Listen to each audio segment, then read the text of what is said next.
Hello students, welcome back to our YouTube channel Adhunik JEE and initiative of Adhunik digital classes. Previous class में हम लोगों ने देखा था मैग्नेटिक डाइपोल क्या होता है, उसका डाइपोल मोमेंट कैसे लिखा जाता है, और अगर कोई लूप प्लेनर नहीं होता है उस केस में हम शॉर्ट ट्रिक लगा करके कैसे सॉल्व कर सकते हैं मैग्नेटिक मोमेंट के लिए। उसे साथ में हम लोगों ने देखा था कि अगर कोई करंट कैरिंग लूप होता है, यूनिफॉर्म मैग्नेटिक फील्ड में रखा जाता है, तो उसके ऊपर कपल ऑफ फोर्स लगते हैं तो टॉर्क लगता है ना। तो टॉर्क का एक्सप्रेशन कितना लिखा जाता है उसका हम लोगों ने वेक्टर और स्केलर फॉर्म देखा था।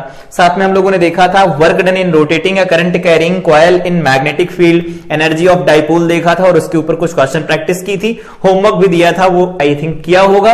आज का डिस्कशन हमारा होगा मूविंग कॉइल गैल्वेनोमीटर, इसको कैसे बनाया जाता है, उसकी थियरी क्या है, current sensitivity of galvanometer, voltage sensitivity of galvanometer देखा जाएगा, conditions for sensitive galvanometer, galvanometer में जो करंट सेंसिटिविटी है वो ज्यादा हो उसके लिए कौन कौन सी कंडीशन होंगी। तो सबसे पहले डिस्कस करते हैं, हमारा डिस्कशन है मूविंग कॉइल गैल्वेनोमीटर क्या होता है। तो मूविंग कॉइल गैल्वेनोमीटर बेसिकली एक डिवाइस होती है, इसके बारे में हम लोगों ने पहले भी बात किया है। इससे अमीटर और वोल्टमीटर बना के जितने क्वेश्चन पूछे गए थे जेईई में उन सबको सॉल्व भी कर लिया है। यहां बनाया कैसे जाता है ये प्रॉपर डिस्कशन चलेगा हमारा। तो मूविंग कॉइल गैल्वेनोमीटर क्या होता है, बेसिकली एक डिवाइस होती है, it's a device which is used for detection. ये क्या किया, दो काम करती है। पहला तो ये कि इसको हम यूज कर सकते हैं करंट को डिटेक्ट करने के लिए। दूसरा डिस्कशन होता है measurement of small electric current. अगर स्मॉल इलेक्ट्रिक करंट होती है तो उसको मेजर करने के लिए हम इसका इस्तेमाल कर सकते हैं। ठीक है, कुछ ऐसा होता है, देखो इस तरह से एनओआरएस बने होते हैं, कुछ इस तरह से रहता है, इसके अंदर एक कॉइल रोटेट कर रही होती है, इसका प्रिंसिपल क्या होता है वो समझते हैं। तो मूविंग कॉइल गैल्वेनोमीटर क्या करता है, बेसिकली एक डिवाइस होती है जो स्मॉल वैल्यू ऑफ करंट को मेजर करने के काम आती है या फिर हम करंट को डिटेक्ट करने के काम में लेते हैं। मतलब अगर किसी पर्टिकुलर ब्रांच के अंदर करंट फ्लो कर रही है और हमें ये देखना है डायरेक्शन क्या है या कितनी अमाउंट ऑफ करंट फ्लो कर रही, तो अगर वो अमाउंट ऑफ करंट बहुत कम होती है इन दैट केस हम गैल्वेनोमीटर का यूज करके वो करंट देख सकते हैं। अगर करंट की वैल्यू ज्यादा होती इन दैट केस हमें गैल्वेनोमीटर को अमीटर में कन्वर्ट करना पड़ता है। ठीक है, इसका प्रिंसिपल क्या होता है, तो इसका प्रिंसिपल वही है, the principle of a moving coil galvanometer. Moving coil galvanometer is based on fact that when a current carrying coil is placed in a magnetic field, it experiences a torque. अगर किसी uniform magnetic field के अंदर कोई current carrying coil या loop रखा जाता है, in that case coil बोलने का सिंपल ये मतलब होता है उसके ऊपर जो नंबर ऑफ टर्न्स है वो काफी ज्यादा है। नंबर ऑफ टर्न्स काफी ज्यादा रहेंगे तो बी की वैल्यू वहां पर ज्यादा बनेगी। बी यहां पर uniform magnetic field north pole south pole लगा के बनाया जाता है, करंट की वैल्यू ज्यादा लगेगी, टॉर्क ज्यादा लगेगा, उस केस में वो ज्यादा वैल्यूएबल रहेगा हमारे लिए। तो वही है, इसका प्रिंसिपल ये होता है कि अगर यूनिफॉर्म मैग्नेटिक फील्ड के अंदर कोई करंट कैरिंग लूप रखा जाता है, कॉइल रखी जाती है, तो उसके ऊपर एक टॉर्क काम करता है। और आई थिंक ये पता होगा इसका टॉर्क कैसे लिखा जाता था, तो हम लोगों ने लिखा था torque on a current carrying loop, tau is equal to, क्या लिखते हैं इसे, टाउ इज इक्वल टू क्या लिखा जाता, तो टाउ को लिखते थे हम लोग एम बी साइन थीटा लिखते थे। और अगर इसको हम लोग डिटेल फॉर्म में लिखें तो क्या लिख सकते हैं, एम को लिखते हैं आई ए और यहां पर लिख सकते हैं बी और यहां पर लिखा जाता है साइन ऑफ थीटा। ये हमारे पास एक्सप्रेशन निकल के आता है टाउ का। ठीक है, अगर ये टाउ का एक्सप्रेशन हुआ तो इसको और थोड़ा रिलेट कर लो। टाउ के बाद दूसरा हमारा डिस्कशन था कि अगर हम यहां पर रख देते हैं if N is total number of turns, अगर नंबर ऑफ टर्न्स n है तो उस केस में टाउ क्या निकल के आएगा, एन आई ए बी, इसे साइन थीटा लिख देते हैं, साइन थीटा लिखा जाता है। For maximum value of torque, अगर हम ये पैरामीटर्स चेंज नहीं कर रहे हैं, केवल हमारा ओरिएंटेशन चेंज करके मैक्सिमम वैल्यू ऑफ टॉर्क चाहिए, इन दैट केस थीटा की वैल्यू 90 रखी जाती थी फॉर रेडियल मैग्नेटिक फील्ड। तो यहां पर लिखना चाहें तो लिख सकते हैं for maximum value of torque की मैक्सिमम वैल्यू के लिए क्या होना चाहिए, जो फील्ड लगा है यहां पर वो कैसा होना चाहिए, रेडियल। और रेडियल फील्ड के लिए यहां पर जो थीटा लिखा जाएगा वो ऑलवेज 90 रहेगा। तो यहां पर टाउ जो लगेगा वो मैक्सिमम लगेगा और इज इक्वल टू क्या लिख सकते हैं, वो लिखा जाएगा आई, यहां पर या N I A B, complete value लिख दो, N I A B sine theta हो जाएगा 1। तो अगर यूनिफॉर्म मैग्नेटिक फील्ड के अंदर कोई करंट कैरिंग लूप या क्वाइल रखी जाती तो उसके ऊपर कपल ऑफ फोर्स काम करते हैं, टॉर्क प्रोड्यूस होता है और उनकी लाइन ऑफ एक्शन अलग अलग होती तो वो रोटेट करता है। उस केस में टाउ लिखा जाता है NIAB साइन थीटा। और रेडियल मैग्नेटिक फील्ड के लिए लिखते हैं थीटा की वैल्यू 90 डिग्री, क्योंकि उसका जो प्लेन होता है वो ऑलवेज परपेंडिकुलर रहता है अप्लाइड फील्ड के। इन दैट केस यहां पर टाउ जो लगेगा वो मैक्सिमम लगता है। तो ये मैक्सिमम वैल्यू ऑफ टाउ है। ये टॉर्क का जो एक्सप्रेशन हमारे सामने लिखा गया इसको हम लोगों ने प्रीवियस क्लास में डिराइव किया था, कंप्लीट वैल्यू है। कैसे डिराइव किया गया था अगर नहीं देखा तो जाकर के देख सकते हैं। तो ये होता है इसका प्रिंसिपल। तो अगर बोर्ड एस्पिरेंट है आप तो बोर्ड में ये एक्सप्रेशन लिख देना, उसके लिए ये वैल्यू लिख देना और ये सारा डायग्राम बनाना होगा तो एक छोटा सा डायग्राम बना सकते हैं। ठीक है, अगला पॉइंट है construction of a moving coil galvanometer. पहले से पढ़ लेते हैं फिर देखते हैं क्या होता है। ये क्या कंसिस्ट करता है, यहां पर जो मेन कॉन्सेप्ट है उनको मार्क कर देते हैं। जो मेन पार्ट्स होंगे उनको मार्क करते चलते हैं।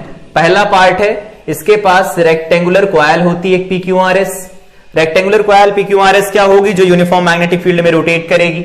ठीक है, ये कॉइल कैसी हो सकती है, सिलेंड्रिकल कॉइल भी हो सकती है, उसके ऊपर n नंबर ऑफ टर्न्स लपेट दिए जाएं। यहां पर देखो लिखा भी गया है फाइन इंसुलेटेड होने चाहिए, मतलब ऐसा नहीं है कि उनके वायर्स एक दूसरे के ऊपर हो और इंसुलेशन ना हो। इंसुलेटेड वायर लपेटे जाते हैं। वायर बेसिकली कंडक्टिंग होते लेकिन उनके ऊपर नॉन कंडक्टिंग का लेप लगा होता है। ठीक है, wound over a non conducting frame, और नॉन कंडक्टिंग फ्रेम के ऊपर रखा जाता है। बेसिकली नॉन कंडक्टिंग फ्रेम के ऊपर क्यों रखते हैं, तो इसका रीजन है जब हम लोग इलेक्ट्रोमैग्नेटिक इंडक्शन पढ़ेंगे वहां पर एडी करंट का कॉन्सेप्ट पढ़ेंगे। अगर कंडक्टर के ऊपर कंडक्टर को लपेट दिया जाए या फिर वो इंसुलेटेड भी हैं फिर उनको लपेट दिया जाए, उस केस में क्या होगा, कोई कंडक्टर जब यूनिफॉर्म मैग्नेटिक फील्ड के अंदर फील्ड के रेस्पेक्ट में मोशन में आता है, इन दैट केस उसके अंदर एक EMF बनता है और करंट फ्लो करती है, वो एडी करंट होता है। वो वहां कॉन्सेप्ट देखेंगे, लेकिन ये ध्यान रखना है कि नॉन कंडक्टिंग फ्रेम हमें लेना है। ठीक है, ये किसका हो सकता है, इवोरी या फिर बंबू का हो सकता है। ठीक है, ये ऐसा हो सकता है। The coil is suspended bye a means of phosphor bronze. Phosphor bronze के लिए देखेंगे क्या होता है, इसकी स्पेसिफिक प्रॉपर्टी होती है। स्पेसिफिक प्रॉपर्टी ये होती है कि अगर मान लेते हैं कि ये वायर है, ये फॉस्फर ब्रॉन्ज का वायर है, और अगर इसको हम रोटेट कराते हैं तो इस केस में क्या होता है, यहां पर जो टॉर्क बनता है, टॉर्क वो क्या बनता है, मैक्सिमम बनता है। मैक्सिमम टॉर्क के लिए हमें ये वैल्यू चाहिए होती है। ठीक है, अगला पॉइंट क्या होता है, यहां पर देखो between poles pieces of powerful horseshoe magnet लगाया जाते हैं मैग्नेटिक फील्ड के लिए N और S। अगला पॉइंट ये है द पोल्स, इसका और भी एक मतलब है, अभी जब हम लोग इसका डिस्कशन करेंगे सेंसिटिविटी ऑफ गैल्वेनोमीटर तो दोबारा से इसे देखेंगे। The poles of magnets are curved to make the field radial. देखो यहां पर जो भी मैग्नेट्स लगाए जाते हैं उनको कर्व लिया जाता है। ऐसा नहीं होता कि एक पोल पीस इधर लगा दिया एक पीस इधर लगा दिया, दोनों एक दूसरे के परपेंडिकुलर है, नहीं, कुछ इस तरह का लगाया जाता है, इस तरह से, ताकि रेडियल मैग्नेटिक फील्ड बने। और अगर रेडियल मैग्नेटिक फील्ड बनेगा इन दैट केस जो टाउ लगेगा वो मैक्सिमम होगा, अभी हम लोगों ने देखा इधर। ठीक, अगला पॉइंट देखो क्या है, the lower end of the coil is attached to the spring of phosphor bronze wire. ठीक है, फॉस्फर ब्रॉन्ज वायर की स्प्रिंग के साथ अटैच किया जाता है। The spring and the free ends of the phosphor branch wire are joined to the terminal T1 और T2 को ज्वाइन कर दिए जाते हैं respectively on the top of the case of the instrument। ठीक है, इंस्ट्रूमेंट को बंद कर दिया जाता है, बाहर जो केस होता है उसके बाहर इनको लगा दिया जाता है। L is soft iron core, एक सॉफ्ट आयरन कोर होती है। सॉफ्ट आयरन कोर का यूज हम तब करते हैं जब हमें मैग्नेटिज्म बन रहा होता है, मैग्नेटिक फील्ड जो बन रहा होता है उसको इनहैंस करवाना होता है। इन दैट केस हम मैग्नेटिक मटेरियल्स यूज करते हैं, लाइक सॉफ्ट आयरन हो गया, इन सब का यूज ज्यादा किया जाता है। अगला है small mirror M is attached on the suspension wire using lamp. यहां पर देखो अगला पॉइंट है लैंप स्केल अरेंजमेंट, मतलब लाइट हम डालेंगे उससे पता चलेगा इसमें डिफ्लेक्शन कैसे आ रहा है। A deflection of the coil can be recorded. The whole arrangement is enclosed in a non-metallic case. Non-metallic case के अंदर इसे रखा जाता है। अब समझते हैं इसे कि ये दिखता कैसा है।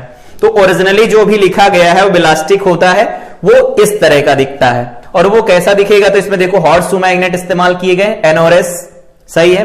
इसके साथ में देखो यहां पर फॉस्फर ब्रॉन्ज वायर लगाया गया है और यहां पर एल्यूमिनियम का फ्रेम लगा है और इसके ऊपर नंबर ऑफ टन्स लपेट दिए गए हैं। फिक्स्ड आयरन कोर इसके अंदर रखी गई जिससे मैग्नेटिक फील्ड की वैल्यू इनहैंस हो सके।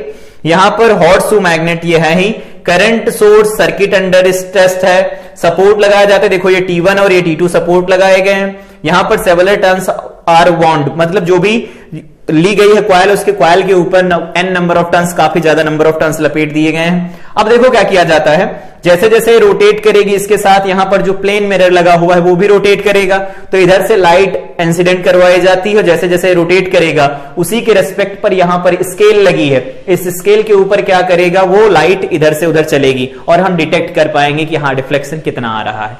तो एक्चुअल फिगर ये होता है, इसको इस तरह से मॉडिफाई करके बना दिया जाता है। इसमें क्या है, रेडियल मैग्नेटिक फील्ड है, देखो इसका जो प्लेन होगा वो ऑलवेज इसके परपेंडिकुलर रहेगा। इन दैट केस टाउ जो बनेगा वो मैक्सिमम बनेगा, और मैक्सिमम टाउ को क्या लिख सकते हैं, NIAB लिखा जाएगा, ये लिखेंगे, ठीक है। अब देखो यहां पर परमानेंट मैग्नेट यूज कर सकते हैं, इलेक्ट्रोमैग्नेट्स भी यूज किए जा सकते हैं, लेकिन यहां पर परमानेंट मैग्नेट यूज किए जाते हैं। यहां पर एक पॉइंटर लगा है, जो वहां पर पॉइंटर होता है, कुछ में पॉइंटर लगा होता है, तो ये मूविंग क्वाइल गैल्वेनोमीटर, ये बैलिस्टिक है। तो ओरिजिनली ऐसा देखने को मिलता है, लेकिन उसको मॉडिफाई कर करके कई टाइप के बनाए जाते हैं, जिसमें रेडियल होता है, उसमें टॉर्क की वैल्यू मैक्सिमम रहती है, ये होता है। तो जो भी यहां पर बना है उसकी कंप्लीट डिटेल यहां पर लिखी गई, अगर बोर्ड के एस्पिरेंट है तो यहां से नोट कर सकते हैं इसे। बाकी जेई के पॉइंट ऑफ व्यू से जो चीजें इंपॉर्टेंट उनका डिस्कशन किया जाएगा, और ऑलरेडी उनका डिस्कशन हो भी चुका है, क्योंकि इससे हम गैल्वेनोमीटर और वोल्ट मीटर बना सकते हैं, वो ऑलरेडी बना लिया, उसके जितने क्वेश्चन पूछे गए हर एक टाइप को कवर कर लिया है, ठीक है। इसके आगे डिस्कस करते हैं, यहां पर अगला डिस्कशन है हमारा theory of moving coil galvanometer. Theory of moving coil galvanometer में डिस्कशन हमारा है कि अगर इक्विलिब्रियम का केस आ जाए, इक्विलिब्रियम का केस आने का मतलब क्या है कि अगर ये रोटेट हो रही है ना, इधर देखो, यहां पर वापस आओ, ये ऐसा है, इधर यहां से देखो, ये कॉइल है, ये कॉइल रोटेट हो रही है यूनिफॉर्म मैग्नेटिक फील्ड के अंदर, देखो ये रेडियल है, रेडियल फील्ड बनेगा, इसके अंदर ये रोटेट करेगी। अगर ये रोटेट करेगी तो यहां पर टॉर्क बनेगा, तो ये टॉर्क कितना लिखा जाएगा वो तो पता है, कितना लिखेंगे, ये टॉर्क कितना लिखा जाएगा वो पता है, कितना लिखा जाएगा, टाउ जो बन जाएगा वो कौन सा टॉर्क होगा, ये बनेगा ड्यू टू करंट, तो मैक्सिमम बनेगा, और मैक्सिमम की वैल्यू भी लिखी गई NIAB, ठीक है। और यहां पर साइन 90 बना, यहां पर लिखना चाहो लिख दो, for radial magnetic field, magnetic field, radial magnetic field के केस में ऐसा होगा, ठीक है। अब दूसरा, फास्फर ब्रांच का वायर भी तो उसके साथ अटैच्ड है, तो फास्फर ब्रांच का अगर वायर होगा उस केस में क्या होगा, टाउ जो लिखा जाएगा वो रेस्टोरिंग होगा, रेस्टोरिंग होगा। और रेस्टोरिंग टॉर्क को क्या लिख सकते हैं, एंगुलर एसएचएम का कंडीशन जानते हैं, एंगुलर में क्या लिखा जाता था, C/φ लिखते थे, वही यहां पर लिख दो, C में लिखा जाता है फाई, या फिर थीटा, जो भी लिखना चाहो फाई लिख लेते हैं, ठीक है। ये हो जाएगा रेस्टोरिंग टॉर्क, किसका होगा, ये स्प्रिंग का होगा, स्प्रिंग का बनेगा। इन इक्विलिब्रियम अगर बात करते हैं, ये इक्वेशन फर्स्ट है सपोज, और ये इक्वेशन सेकंड एज्यूम कर लेते हैं, और इक्विलिब्रियम के केस में क्या होगा, जो भी टॉर्क बनेगा ये अप्लाइड फील्ड की वजह से टॉर्क बना है, और यहां पर जो टॉर्क बना है वो उसके रोटेट होने की वजह से बना है। जहां पर ये जो C लिखा जाता है इसे क्या लिखते हैं,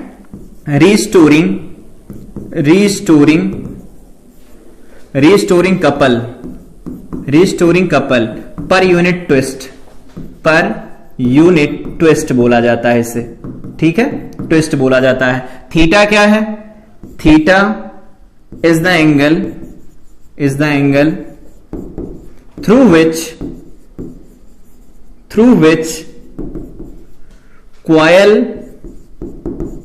has turned, कॉइल कितने से टर्न कर गई है ये वो वैल्यू है, ठीक है। तो इस तरह से हम ये वैल्यू निकाल सकते हैं, ये वैल्यू निकाल सकते हैं, ठीक है। अब हमारे पास दो अलग अलग टॉर्क मिल गए, एक टॉर्क है जो फील्ड बनाएगा, फील्ड के अंदर करंट फ्लो कर रही कॉइल के अंदर वो रोटेट करेगा, तो वो टॉर्क हम लोगों ने प्रीवियस क्लास में डिराइव किया था। यहां एक और टॉर्क बनेगा जो स्प्रिंग बनाएगी, C/φ बनेगा। फाई क्या होता है, तो फाई होता है वो एंगल जिससे वो कॉइल टर्न कर गई, रोटेट कर गई है। फाई क्या होता है, restoring couple per unit twist होता है, ठीक है। अब अगर इन दोनों को बराबर कर देते हैं, in equilibrium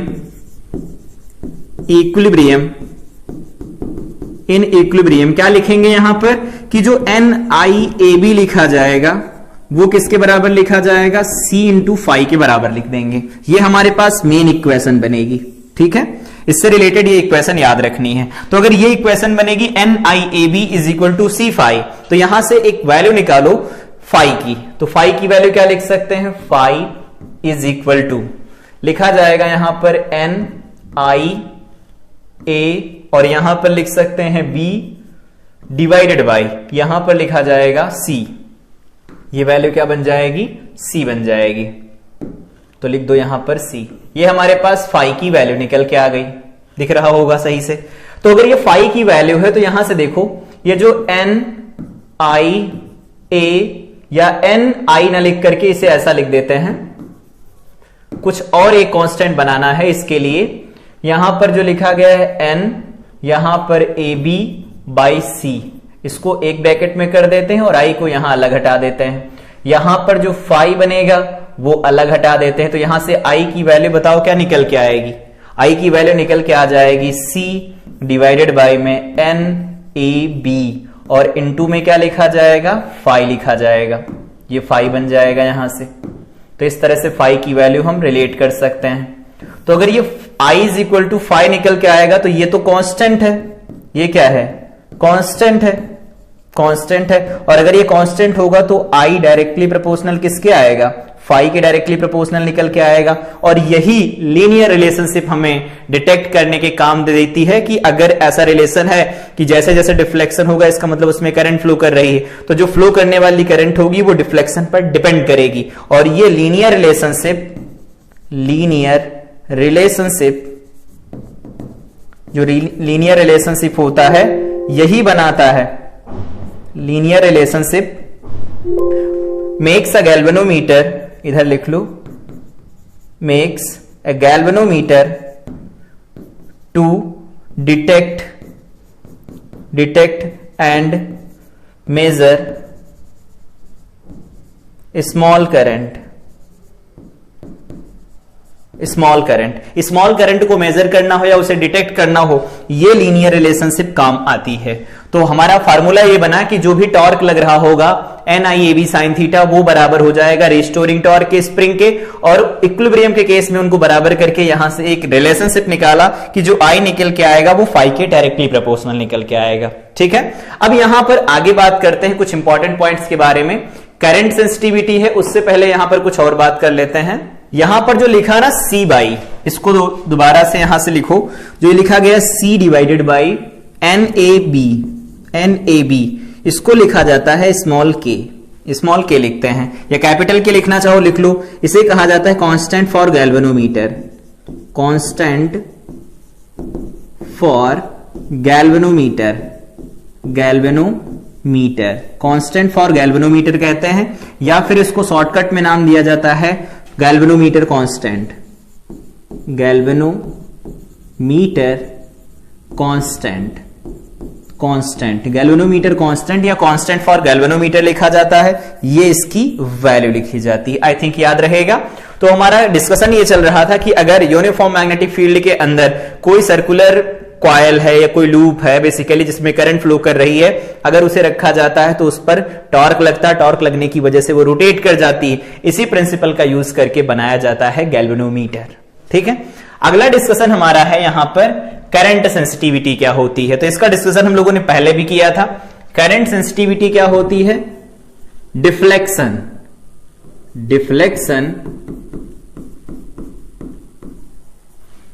in the galvanometer deflection in the galvanometer per unit current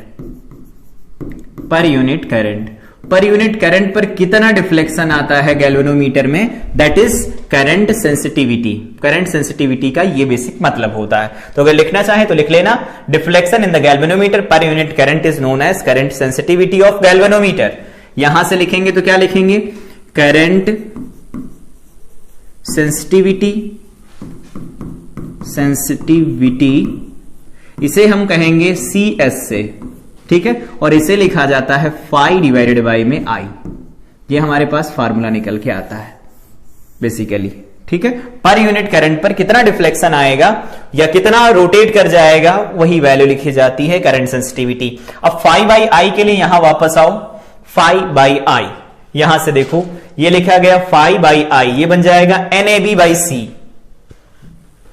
phi by I is equal to बनेगा NAB बाई सी बनेगा। यहां लिखना होगा, लिख देना सिंस ये वैल्यू हमारे पास दी गई, तो अगर ये वैल्यू दी जाएगी तो यहां से क्या बन जाएगा, current sensitivity is equal to लिख सकते हैं फाई डिवाइडेड बाई में आई, और इस वैल्यू को बराबर कर सकते हैं N A B divided by में क्या लिख सकते हैं, सी के बराबर लिख सकते हैं। ये हमारे पास करंट सेंसिटिविटी निकल के आएगी। करंट सेंसिटिविटी क्या होगी, यहां पर इसकी यूनिट देखो, इंपॉर्टेंट है यूनिट क्या हो सकती है, फाई एंगल है तो ये हो सकता है रेडियन पर एम्पियर हो सकता है, और लगा के लिखना चाहो तो लिख लो डिफ्लेक्शन पर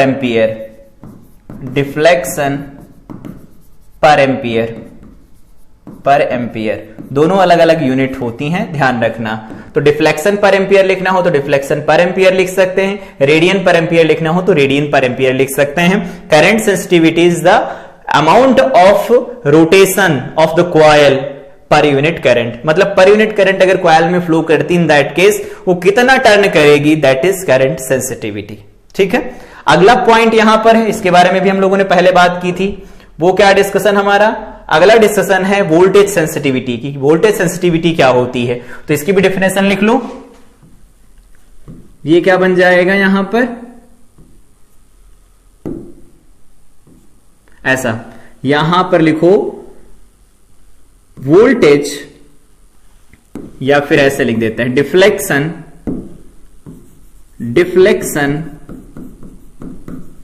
per unit voltage deflection per unit voltage in the galvanometer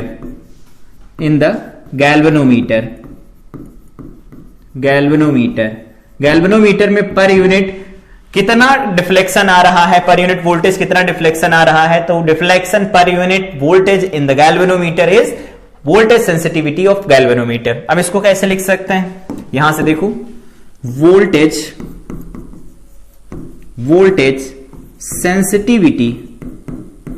sensitivity इसे लिखा करेंगे हम लोग, वोल्टेज सेंसिटिविटी को Vs से लिखेंगे, और Vs इज इक्वल टू क्या होगा, तो ये फाई बाई वी बनेगा। ये हमारे पास फार्मूला निकल के आएगा। जो फार्मूले निकल के आ रहे हैं वो याद रखना है, काम के हैं फार्मूले।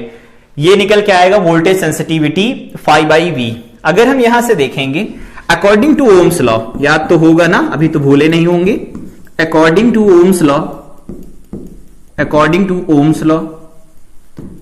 के अकॉर्डिंग क्या लिख सकते हैं, V इज इक्वल टू लिखा जाएगा IR, लिख सकते हैं ना। और यहां पर गैल्वेनोमीटर के केस में अगर इसे अप्लाई करते हैं तो क्या होगा, यहां पर जो R होगा उसे हम RA लिखेंगे, या RG लिखा जाता है, हम लोगों ने पहले RG लिखा था ना इसे, तो यहां पर लिख दो RGA लिखा जाता है। RG होता क्या है, तो ये लिखा जाता है रेजिस्टेंस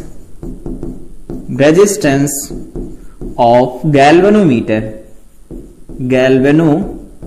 लिखा जाता है, रेजिस्टेंस ऑफ गैल्वेनोमीटर। और अगर ये रेजिस्टेंस ऑफ गैल्वेनोमीटर, तो उस केस में यहां से लिखोगे Vs is equal to phi divided by में V क्या बन जाएगा, V बनेगा I इंटू RG, तो लिख दो I इंटू में RG बन जाएगा। यहां से इसे थोड़ा रीअरेंज कर लो, फाई बाई आई को अलग कर लेते हैं, यहां पर 1 बाई आर को अलग कर देते हैं। फाई बाई आई क्या होता है, वापस आओ इधर, फाई बाई आई क्या होता है, फाई बाई आई होता है करंट सेंसिटिविटी। तो इसे रीअरेंज करो और लिख दो, यहां पर क्या बनेगा, ये बन जाएगा Vs voltage sensitivity is equal to, इसे लिख सकते हैं करंट सेंसिटिविटी डिवाइडेड बाय में क्या लिख सकते हैं, R लिखा जाएगा। करंट सेंसिटिविटी होती क्या है, तो करंट सेंसिटिविटी यहां पर देखो फार्मूला लिखा गया था NAB by C, NAB by C लिखा गया था, तो C इंटू में R बन जाएगा, R की जगह पर हम RG लिखेंगे। ये हमारे पास वोल्टेज सेंसिटिविटी का फार्मूला निकल के आ जाएगा। इस तरह से वोल्टेज सेंसिटिविटी को लिखा जा सकता है। अब बारी आती है इसके यूनिट्स क्या होंगे, तो यूनिट देखो यहां पर, यूनिट पहली यूनिट क्या बन जाएगी, तो पहली यूनिट बनेगी यहां से, एक तो यहां पर रेडियन पर वोल्ट, तो यहां लिखना चाहो तो लिख दो रेडियन पर वोल्ट बन जाएगा, पूरा लिखना चाहो पूरा लिख दो, रेडियन पर वोल्ट लिख सकते हैं, और लगा के लिखना चाहो तो और लगा के लिख दो, डिफ्लेक्शन पर वोल्ट हो जाएगा, डिफ्लेक्शन पर वोल्ट हो गया। तो डिफ्लेक्शन पर वोल्ट लिखा हो या रेडियन पर वोल्ट लिखा हो वो वोल्टेज सेंसिटिविटी हो जाती है। इस तरह से हम इसे डिफाइन करते हैं, याद रहेगा। यहां पर हम लोगों ने करंट सेंसिटिविटी को डिफाइन किया, जो फार्मूले निकल के आए हैं वो इंपॉर्टेंट है, ध्यान रखना इन्हें, ठीक है। इसके आगे बात करते हैं, इधर अगला कंडीशन ऑफ सेंसिटिव गैल्वेनोमीटर, कि सेंसिटिव गैल्वेनोमीटर की कंडीशन क्या होती है। तो अभी हम लोगों ने यहां पर देखा था, सबसे पहले जो फार्मूला था हमारा, इधर वापस आओ, यहां पर देखो लिखा गया था फार्मूला कि फाई की वैल्यू क्या लिखी गई थी, फाई की वैल्यू, तो फाई की वैल्यू लिखी गई थी NAB/C लिखा गया था। तो यहां से लिखना चाहो तो लिख लो, phi is equal to NAB/C, into में I लिखा गया था, ये हमारे पास लिखा गया था। और डिफ्लेक्शन जितना ज्यादा होगा इसका मतलब सेंसिटिविटी उतनी ज्यादा है। तो यहां पर लिखना चाहो तो लिख लो, सेंसिटिविटी का इनडायरेक्ट मतलब होता है, सेंसिटिविटी का मतलब ये होता है कि डिफ्लेक्शन कितना ज्यादा है। Sensitivity is a measure of deflection, ऐसा भी बोल सकते हो। तो सेंसिटिविटी डिफ्लेक्शन से रिलेट करती है।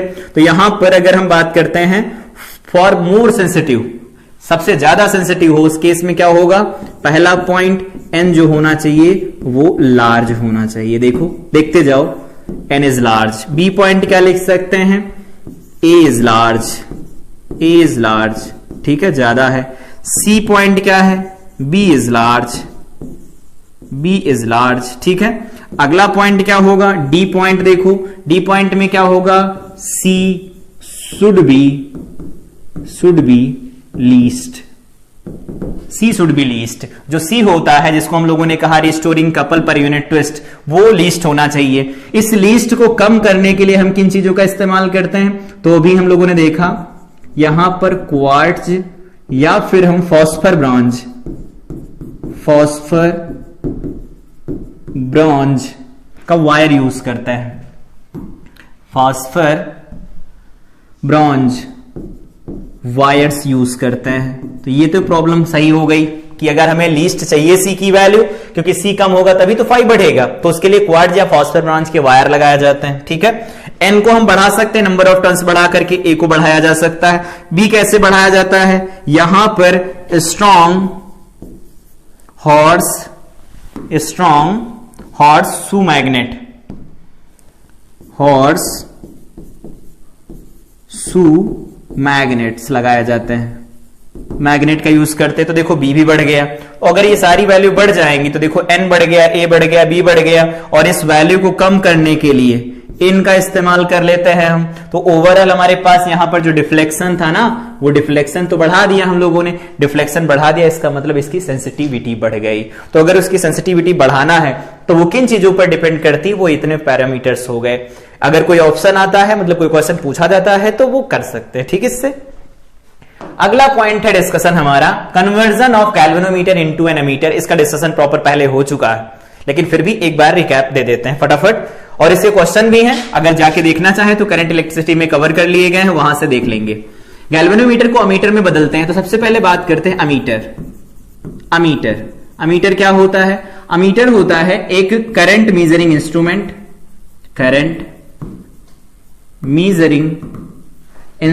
होता है, करंट मेजरिंग इंस्ट्रूमेंट होता है बेसिकली, ठीक है। करंट मेजरिंग इंस्ट्रूमेंट होता है और ये लार्ज अमाउंट ऑफ करंट को मेजर कर सकता है, can measure large amount of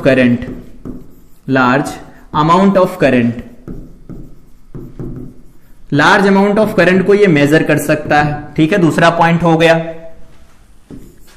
is connected in series connected होता है ये, ठीक है। मतलब ये करंट मेजरिंग इंस्ट्रूमेंट है। करंट मेजरिंग इंस्ट्रूमेंट तो वो भी था, इससे पहले जो हम लोगों ने गैल्वेनोमीटर पढ़ा, ओरिजिनल गैल्वेनोमीटर, वो भी तो करंट मेजर कर रहा था, लेकिन वो स्मॉल वैल्यू ऑफ करंट को मेजर कर सकता था। अगर ज्यादा एम्पियर ऑर्डर में करंट उसके अंदर जाएगी तो इन दैट केस वो क्या होगा, खराब हो जाएगा। उसे बचाने के लिए क्या करते हैं, कुछ बाईपास तरीके होते हैं, तो वो तरीका होता है अमीटर बना दो उसे। अमीटर कैसे बनाया जाता देखते हैं, लेकिन एक एक पॉइंट देखते जाओ। करंट मेजरिंग इंस्ट्रूमेंट होता है, can measure large amount of current, is connected in series connected किया जाता है। और यहां पर अगर बात करें कि इसका सर्किट कैसा दिखता है, तो अगर सपोज हमारे पास यहां पर ये बनाया गया है गैल्वेनोमीटर, ये गैल्वेनोमीटर बनाया गया है, इसका रेजिस्टेंस Rg दिया गया है, इसके अंदर यहां पर करंट हम I पास करवाना चाहते हैं, लेकिन इसमें यह दिक्कत है, ये केवल करंट कितनी ले सकता है, Ig करंट ले सकता है। और यहां पर जो I है वो बहुत बहुत ज्यादा है, किससे, I जो है वो बहुत ज्यादा है, यहां पर जो वैल्यू लिखी गई दैट इज Ig। ये हमारा स्पेशल केस बन गया कि अगर F I very very greater than बहुत बहुत ज्यादा है Ig से, तो उस केस में क्या होगा, क्या I करंट इसके अंदर हम फ्लो करा देंगे, बिल्कुल नहीं फ्लो कराएंगे। यहां पर क्या करते हैं, एक बाईपास लगाया जाता है, और बाईपास क्या करता है, यहां पर कुछ इस तरह से ये हम बाईपास लगा देते हैं, मतलब यहां पर करंट I आएगी, Ig इसमें जा सकती है, जाने दो। यहां पर S लगाया जाता है, इसको हम कहते हैं संट, ये जो रेजिस्टेंस होता है इसको कहा जाता है संट। ये क्या होता है, वेरी लो होता है, या ऐसा लिख दो, यहां पर ऐसा लिख दो कि जो S की वैल्यू होती है, S की वैल्यू वो बहुत बहुत कम होती, किससे, Rg से बहुत कम होती है। तो Rg से अगर बहुत कम वैल्यू होगी तो हम जानते हैं करंट जो होती है वो इनवर्सली प्रोपोर्शनल होती है R के इनवर्सली प्रोपोर्शनल होती है। तो यहां पर देखो, अगर इसकी वैल्यू बहुत कम हो जाएगी इसकी वैल्यू से, तो ज्यादा से ज्यादा अमाउंट ऑफ करंट इसी से पास करके निकल जाएगी, तो इसमें कम अमाउंट ऑफ करंट जाएगी, वो खराब होने से बच जाएगा। तो वही पॉइंट है यहां पर, इधर करंट चली गई I और इसमें चली गई Ig, तो इसमें कितनी जाएगी, I माइनस Ig निकल के जाएगी, ठीक है, इतनी करंट जाएगी। अब यहां से जो फार्मूला बन रहा, फार्मूला बनाना जानते हैं, केवीएल केसीएल पढ़ा, इतने सारे मैथड पढ़े, केवीएल लगा लो। तो केवीएल लगाएंगे तो क्या होगा, चाहे जैसे लगा लो। सपोज हम यहां पर बात करते हैं माइनस Ig इंटू में Rg, और यहां पर लिखा जाएगा प्लस, प्लस लिखेंगे तो S बन जाएगा, I minus Ig is equal to 0 बन जाएगा, ठीक है। यहां से वैल्यू निकाल लो, तो क्या निकल के आएगा, Ig इंटू में बन जाएगा Rg इज इक्वल टू बनेगा S, यहां पर I माइनस Ig बन जाएगा। ये हमारे पास फार्मूला निकल के आता है। रिक्वायर्ड जो संट की वैल्यू होती है S इज इक्वल टू क्या लिखी जाएगी, I डिवाइडेड बाई में Ig डिवाइडेड बाई में I माइनस Ig, और इनटू में क्या लिखा जा सकता है यहां पर, दैट इज Rg। इस तरह से हम रिक्वायर्ड संट की वैल्यू निकाला करेंगे, ठीक है। वैसे निकालना सीख लिया है, सिर्फ फार्मूला बताना था तो बता दिया। तो इस तरह से हम गैल्वेनोमीटर को अमीटर में कन्वर्ट कर सकते हैं। अगला हमारा डिस्कशन होगा conversion of A ammeter galvanometer into a voltmeter. Voltmeter में कैसे कन्वर्ट किया जाता है, एक पॉइंट यहां लिखना चाहो तो लिख दो स्टार लगा करके कि अगर कोई आइडियल फॉर आइडियल अमीटर की अगर बात करते हैं, तो उस केस में जो Ra होता है अमीटर का रेजिस्टेंस, वो 0 लिखा जाता है। अमीटर का रेजिस्टेंस बताया है, टोटल रेजिस्टेंस, मतलब इन दोनों का मिला करके 0 लिखा जाएगा अगर आइडियल होगा तो, क्योंकि ये वैल्यू बहुत कम, ये वैल्यू ज्यादा है। पैरेलल में जो वैल्यू निकल के आती है इक्विवेलेंट रेजिस्टेंस की, वो सबसे कम से भी कम आती है। इसका मतलब अगर ये वैल्यू बहुत पॉइंट में दी गई होगी तो रिजल्ट बहुत पॉइंट में आएगा, मतलब बहुत कम कम वैल्यू मिलेगी, और उस वैल्यू को अप्रोक्सीमेट 0 लिख सकते हैं in case of ideal ammeter, ठीक है। अगला डिस्कशन है हमारा वोल्ट मीटर कैसे बनाया जाता है। तो वोल्ट मीटर, पहले इसके पॉइंट्स लिख लो। ये क्या होता है, पहला पॉइंट ये होता है, यहां पर हम लोगों ने क्या क्या लिखे थे, क्या मेजर करता है और कैसा है, तो यहां पर लिख लो ये क्या करता है, मेजर पोटेंशियल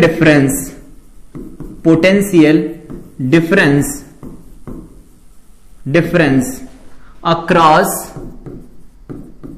टू टर्मिनल्स। अगर दो टर्मिनल दिए गए होते हैं तो वहां पर पोटेंशियल डिफरेंस मेजर करने के काम आता है। अगला पॉइंट होता है is connected in parallel with the electrical element. जो भी इलेक्ट्रिकल एलिमेंट या अप्लायंस लगा होगा उसके पैरेलल में से कनेक्ट किया जाएगा, ठीक है। और अगर इसको हम यूज करते हैं, याद होगा हम लोगों ने पोटेंशियोमीटर भी पढ़ लिया है, तो वोल्ट मीटर उतना ज्यादा अच्छी रीडिंग नहीं दे पाता। उसके लिए क्या करते हैं, हम अदर कैटेगरी के इंस्ट्रूमेंट यूज करते हैं, जैसे पोटेंशियोमीटर हो गया। बेसिकली पोटेंशियोमीटर का काम ये होता है, वो करंट को फ्लो कराए बिना भी वैल्यू मेजर कर सकता है, पोटेंशियल डिफरेंस की ये वैल्यू होती, ठीक। तो इसको पैरेलल कनेक्ट किया जाता है, मेजर करता है potential difference across two terminal, किसी दो टर्मिनल के बीच में। अगला पॉइंट ये होता है इसे बनाया कैसा जाता है, तो अगर हमारे पास ये कोई रिक्वायर्ड, ये हमारे पास आर दिया गया है, ठीक है, ये हमारे पास सपोज लोड है, ये लोड है, ये लोड दिया गया है। इस लोड के अक्रॉस हमें चाहिए, मान लेते हैं इसके अंदर करंट आ रही है आई करंट निकल के आ रही है इसके अंदर। तो अगर आई करंट आएगी और गैल्वेनोमीटर हमें कनेक्ट करना है, तो गैल्वेनोमीटर इस तरह से कनेक्ट किया जाता है, ये गैल्वेनोमीटर कनेक्ट किया जाता है, गैल्वेनोमीटर इस तरह से कनेक्ट करते हैं। अब क्या होगा, यहां पर ये आर जोड़ा जाता है, आर नॉट, यहां इसका आर जी तो होता ही है, ठीक है, यहां पर आर है, ये आर लोड है, मतलब जिसके अक्रॉस हमें इसे जोड़ना रहता है। तो यहां से देखो, ये पॉइंट से लगा करके इस पॉइंट तक देखो, ये ऊपर वाला जो भाग बनाया जाता है ना, इसी को हम कहते हैं बेसिकली ये वोल्ट मीटर है। यहां पर जो आर नॉट होता है ना, ये बहुत बहुत बहुत ज्यादा होता है, कुछ ज्यादा ज्यादा हो गया, ये बहुत ज्यादा होता है, किससे, आर जी से बहुत ज्यादा होता है, ये वैल्यू होती है। तो अगर ये बहुत ज्यादा होगा तो मैक्सिमम करंट इसी से पास कर जाएगी, तो मान लेते हैं आई माइनस आई जी इसमें चली गई,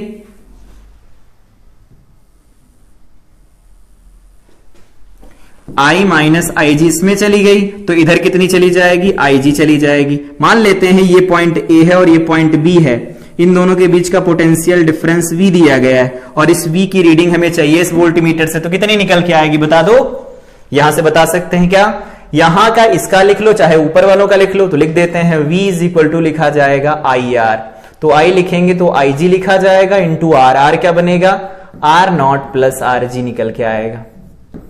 यहां से अगर हम वैल्यू निकाल लेते हैं तो V डिवाइडेड बाई में बन जाएगा I G is equal to, यहां बन जाएगा R naught plus R G बनेगा। इंप्लाइज दैट यहां से आर नॉट की वैल्यू हमें चाहिए, बोलो क्या आएगी, V डिवाइडेड बाई में आई जी बन जाएगा, माइनस क्या बनेगा, आर जी बन जाएगा।